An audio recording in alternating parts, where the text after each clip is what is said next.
Good afternoon, everyone. It's Sister Candace growing in grace.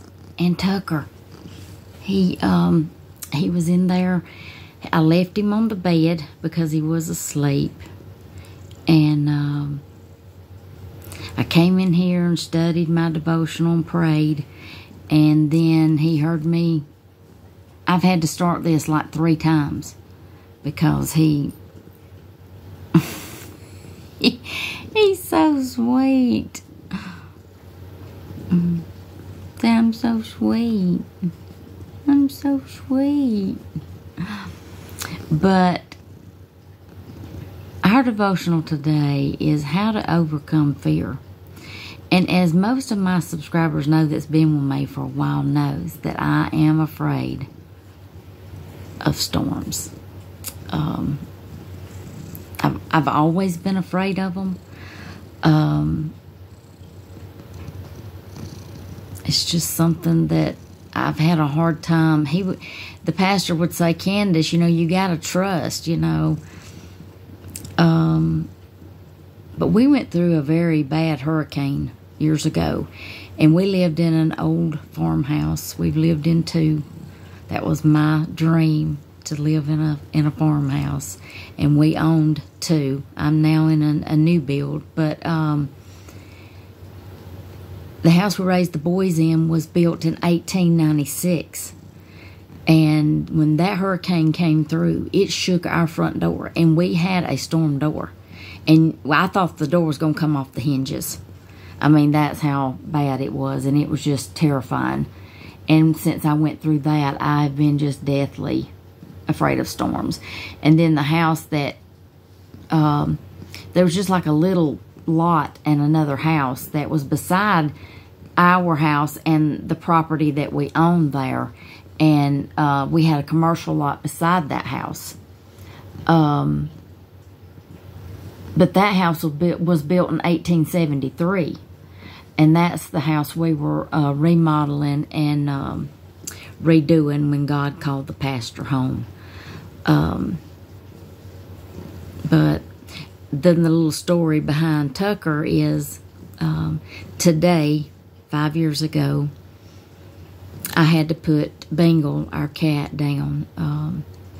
When I got home from UAB, he was grieving. And the pastor was not a cat person at all. But Bengal slept at the bottom of the bed sometimes, and he would get in the bends of his legs. And when I got home, he come and got in my lap, and this broke my heart. He got in my lap, and the people that were coming in, and bringing food and trying to talk to us said they couldn't believe. He sat there 2 hours just staring at me and had his little paws on my shoulder.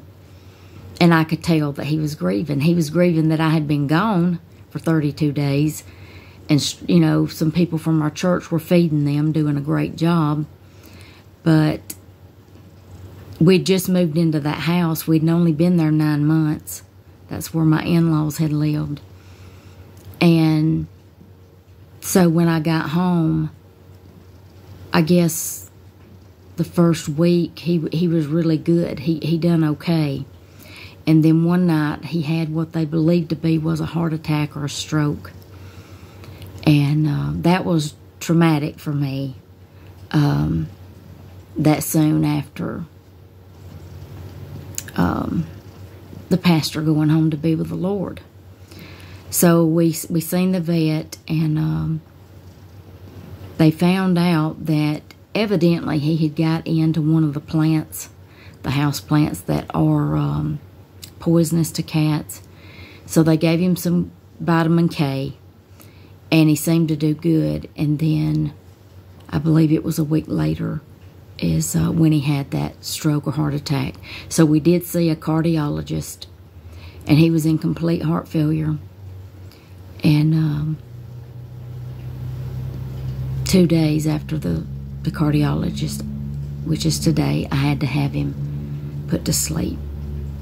And then Boots, which was his brother, we rescued a litter of kittens, and we kept the boys, and the little girl went to our niece.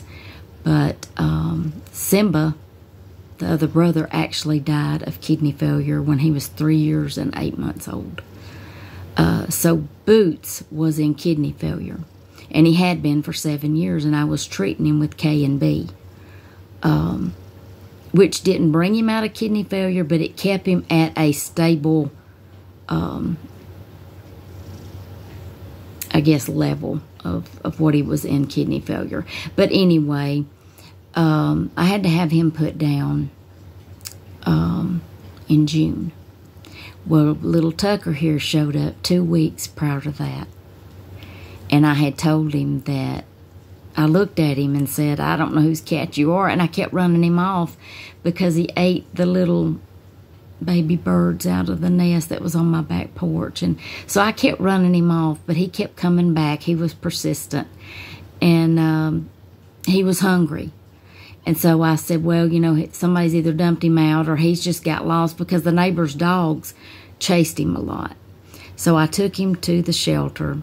Nobody claimed him. So 11 days later, I went back and got him.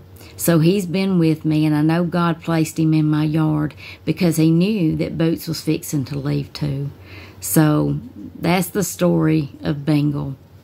But my devotional today, and I can't get to my book, is how to overcome fear.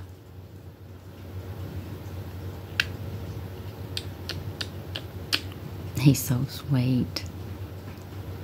I can't thank God enough for sending him and giving him to me. And I don't understand why he took Bengal and Boots, because they weren't that old. They were 12. Well, Bengal was 12. Boots was almost 14.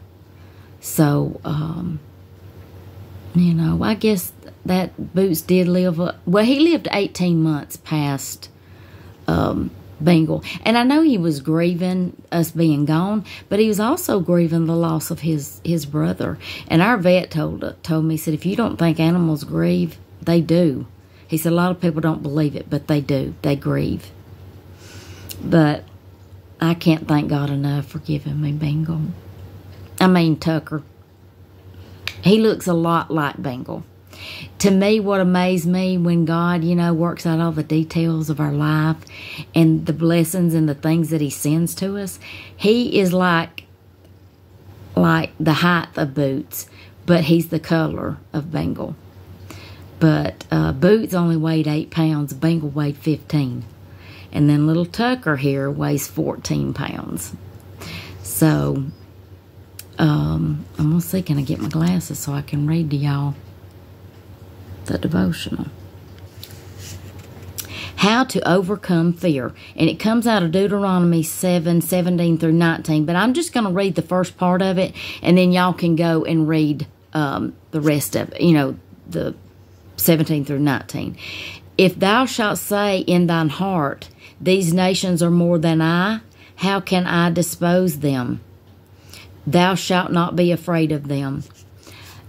Winston Churchill was famous for his ability as a public speaker to grab the audience and inspire them. One of the most famous addresses was given at a boarding school he attended as a boy, which had been badly damaged by German bombers during the Blitz on London. Churchill knew that he was speaking to a nation facing a powerful foe, as well as the young boys seated before him. At the conclusion of his address, Churchill said, "This is the lesson. Never give in, never give in, never, never, never, never. In nothing great or small, large or petty, never give in except to convictions of honor and good sense." Amen. Never yield to force, never yield to apparently overwhelming might of the enemy. The Christian life is a battle. It's not a pleasure cruise. And in those battles, we often face powerful foes. The temptations we face is to focus on our enemies rather than on God. And when we give in to that temptation, we will find our hearts filled with fear.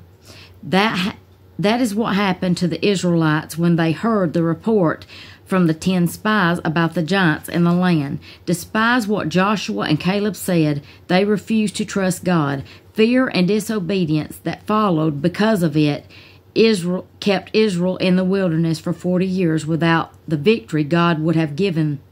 Years later, however, Joshua led the people to conquer the land and their own fear by relying on the presence of God. And our growth principle is, if you recognize God's power available to you and in His presence with you, you will not be overcome by fear. And that is so true, because when I know that a storm is coming, I always start praying, because, I know that God's going to be with me and He's going to calm me in the storm, in weather storms and in life storms, but most of all in my life storms. God is a comfort. 2023 was a better year, and I'm looking for 2024 to be even a better year. Know that I love you. I'm praying for you, but the Lord loves you so much more.